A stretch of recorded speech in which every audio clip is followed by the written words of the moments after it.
Ageing process appreciate பண்ண I think it will help us to accept loved ones death.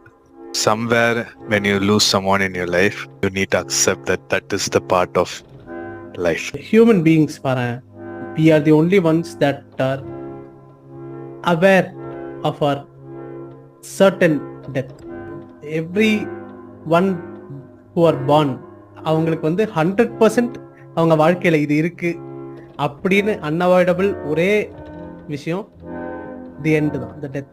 அதையே ஒரு natural சைக்கிளா பார்த்து, அது பார்ட் ஆஃப் த ப்ராசஸா பார்த்து அதை அக்செப்ட் பண்றதுக்கு அப்புறம் நமக்கு வர ஒரு தெளிவு இருக்குல்ல, இதுதான் இருக்கு, இதை நம்ம எவ்வளோ நல்லா எடுத்துட்டு போக முடியுமோ அவ்வளோ நல்லா எடுத்துட்டு போகணும் இந்த ஜேர்னியை அப்படின்ற அந்த கிளாரிட்டியே எனக்கு அந்த அக்செப்டன்ஸ்க்கு அப்புறம் தான் வர ஆரம்பிச்சு.